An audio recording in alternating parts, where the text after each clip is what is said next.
This week, my husband, Kevin, is out of town. He's in Michigan visiting his mom. Hi, Kevin and Judy. They're supposed to be watching. I hope they're watching.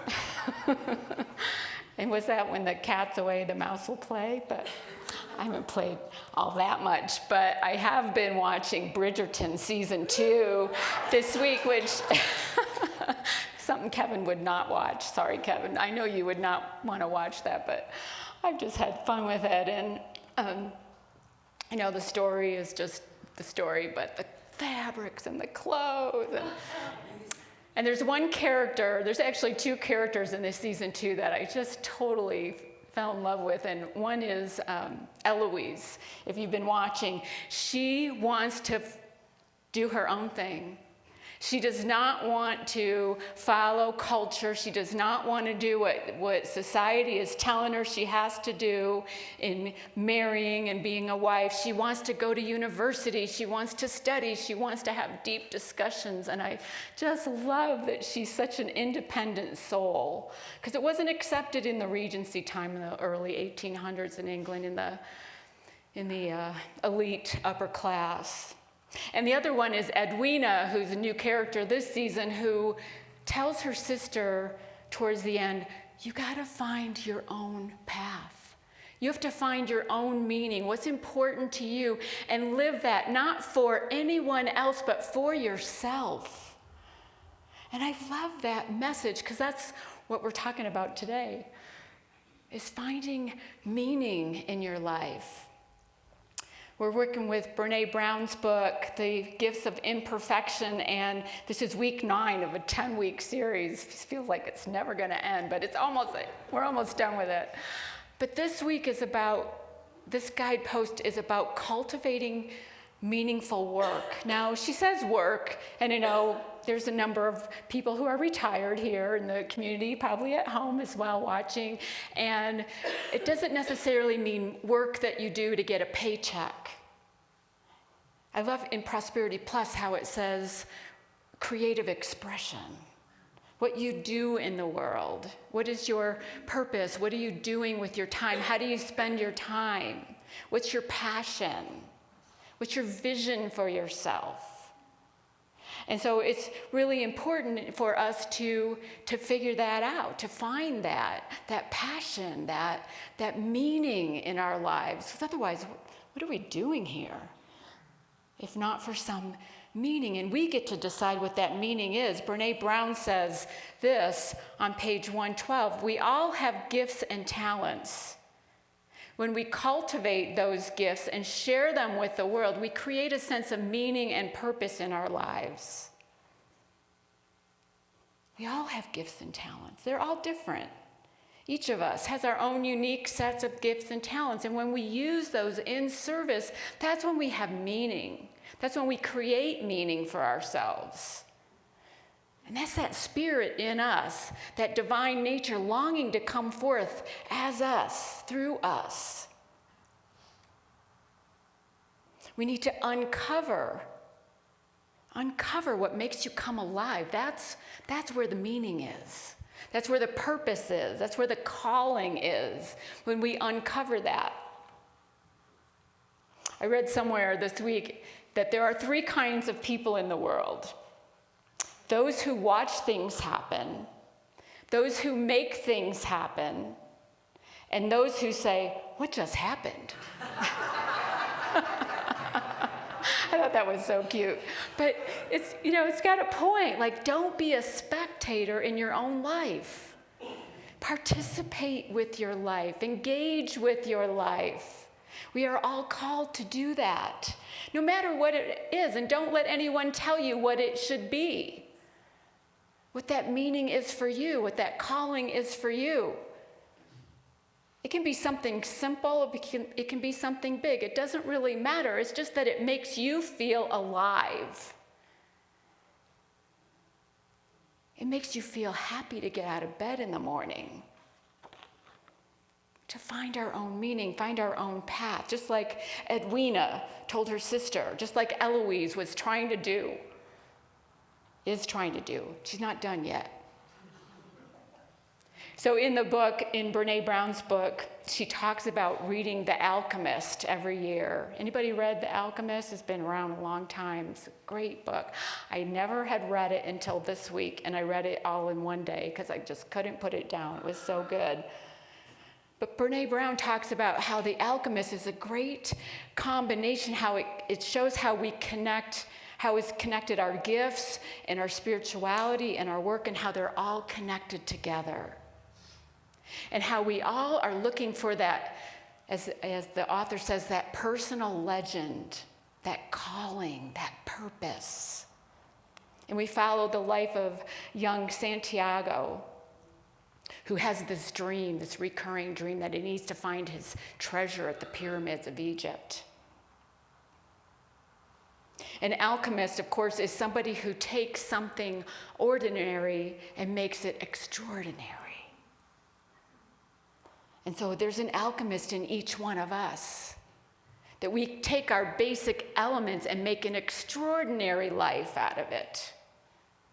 That we all have that capability within us. We have to spend time with ourselves to know what that is. But it's all there. It's there in each one of us. An alchemist traditionally would be someone who took lead and turned it into gold.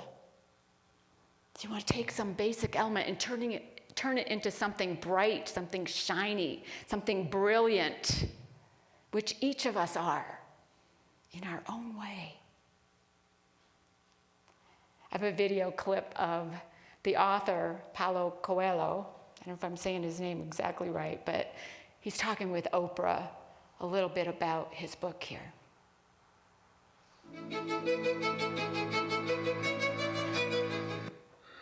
Do you believe every person has a personal legend? I'm 100% convinced, which is totally different that I believe that every person is going to fulfill his or her personal legend. Okay, I would agree. Every person has a personal legend. First of all, what is a personal legend? The book follows the shepherd boy Santiago. He experiences this recurring dream and then starts on a journey to realize his personal legend. What is the personal legend? It is the reason that you are here. It is simple as this, you know. Mm-hmm. You are here to honor something called the miracle of life. You can be here to fulfill your hours and days with something that it is meaningless. Yeah. But you know that you have a reason to be here. Yeah. It is the only thing that gives you enthusiasm. Right. You know? Yeah. And you know when you are betraying your personal legend, when you are doing something without enthusiasm. Yeah. And worse, you know that you have this good excuse. I'm not ready, which is just an excuse. No, people say, no, I'm not ready. I have to wait for the right moment. You know, now I have to feed my family.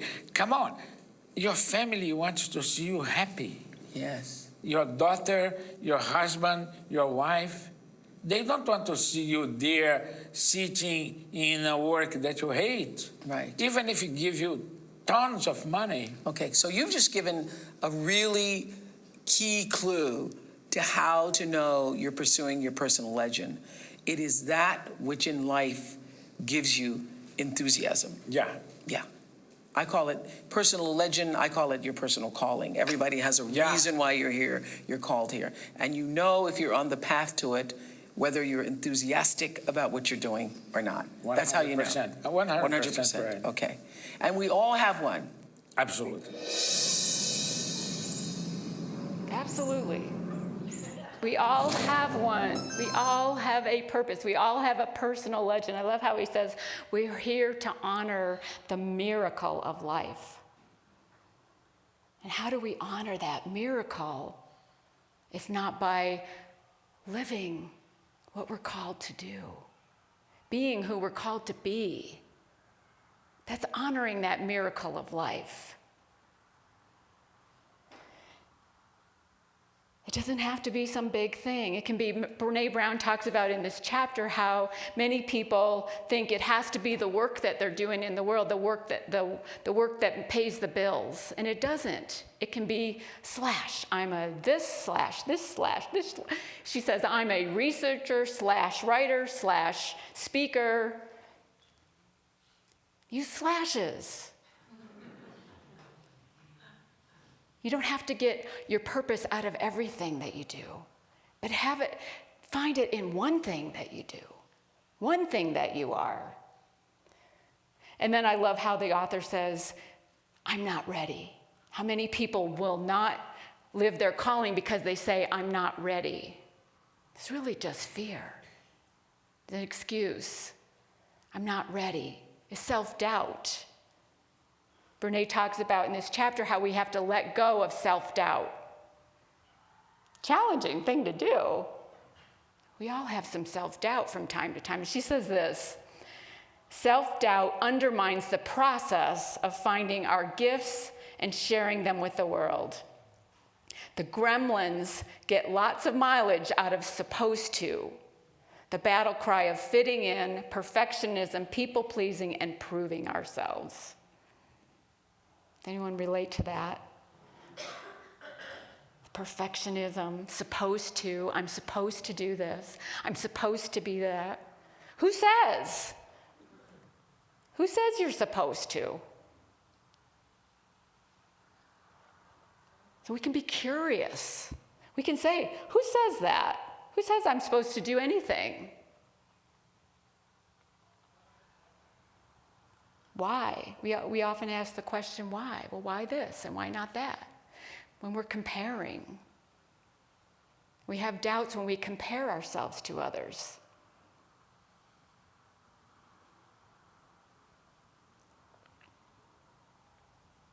We need to own it. We need to claim it. Claim our gifts.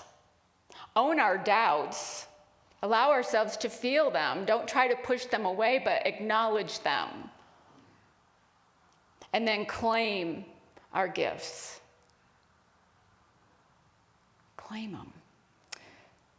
Brene talks about how she often meets people when she's out in speaking engagements, and she was excited to meet this woman who was an accountant / jeweler. And Brene was wearing the earrings that this jeweler had made. She had bought them online, so she was excited to meet the woman. And she said, oh, I'm so excited to meet the jeweler that made my earrings. She goes, I'm not a jeweler. Brene's like, I have some earrings here that you made. Why wouldn't you call yourself a jeweler? And she said, well, I don't make any money at that. I just kind of dabble in it. But I love it. That's her calling. It's her calling. Doing something you love. We talk about this in Prosperity Plus a lot. What would you love? Not what should you do, what can you do, what might you do, but what would you love? To follow that. Because that's where spirit is. That's what life is longing for you to do. What you would love, that longing inside you. Life calling you to that. Uncover what makes you come alive. Uncover it. You don't have to discover it. It's already in you. Just uncover it. All that self-doubt that is in the way, all that fear, all that I'm not ready stuff that's in the way of it, uncover that. Get rid of that stuff. Love it anyway. Love your self-doubt. Love it. It's serving some purpose. But don't let it stop you from being who you came here to be, of having some meaningful purpose. And we get to decide what meaning is. Don't let anyone else sabotage your dream. We do this. I did this with my son when he was young, and we do it unconsciously. My son, for years, said he wanted to be a video game maker. He loved video games, and I'm like, Okay, you need to get a real job. You need to think about a real job, a real career. This was when he was in school, in high school. And so he went to college and got a degree in genetics. I'm like, but that wasn't his calling. It wasn't his thing. And a few years later, he moved here in 2017 and went to a coding boot camp. And now codes for a company that makes apps. So not video gaming, but it's close, it's getting there. That's his dream, that's his job, that was his purpose. We do that to others, and we do it to ourselves too. When I was young in my life, I played the clarinet, and I was pretty good, and I wanted to get into music. That was my thing. My clarinet was my life. And my parents said, but you won't make any money at it. So I discovered accounting when I was in high school in junior achievement and decided, well, I guess this is great for a shy, introverted girl to just sit in a room and crunch numbers. So I went to school and got an accounting degree. I worked in that field for a while, and that didn't feed my soul. It didn't feed me. But I loved the business world, and so I decided, well, I get an MBA, and then I can do more with that. So I got an MBA. Still didn't feed me. It didn't feed my soul. So I had to find those slashes in my life. So I was an accountant, MBA / volunteer in the church and volunteer in my kids' school and / homemaker / mother / wife / daughter / all the slashes. Until Prosperity Plus, plug for Prosperity Plus, we're almost done with the series, we got one more week. But that's when I realized I was called to this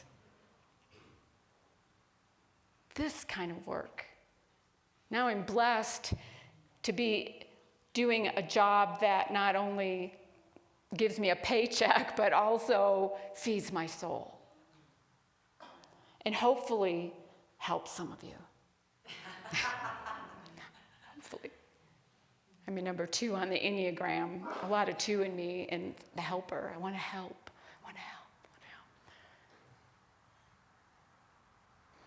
But uncover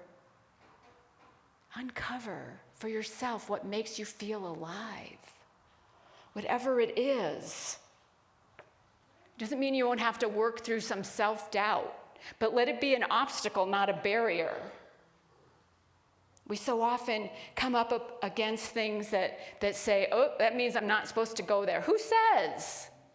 If it's a longing in you, if it's a calling in you, if it's something you would love, even if you're afraid, do it afraid anyway.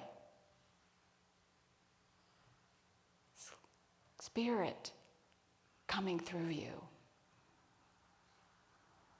It takes some time you got to spend some time with it sometimes. We get so distracted in life.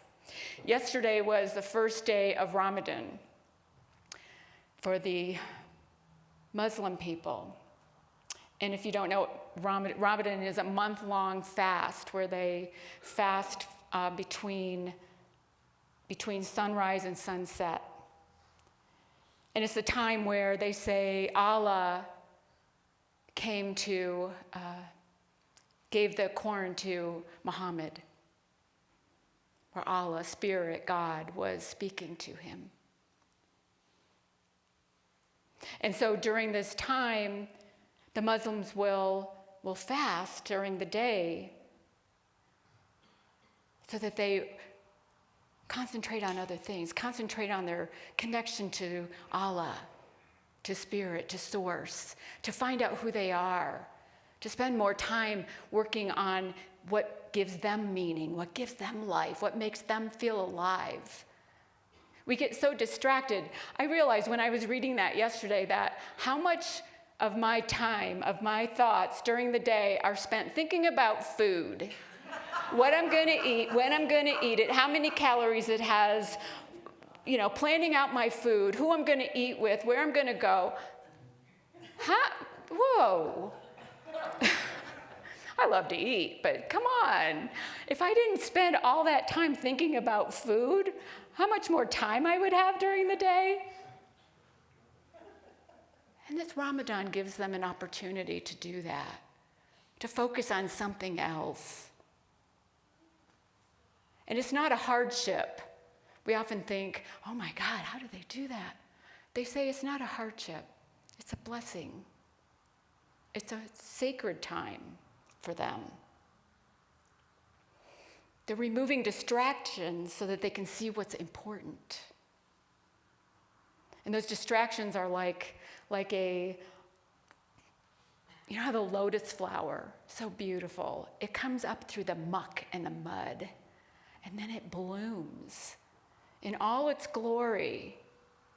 We need to come up through the muck and the mud sometimes so that we can bloom in all our glory.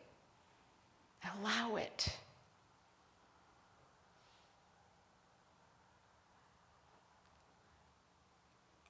Do you know what makes you feel alive?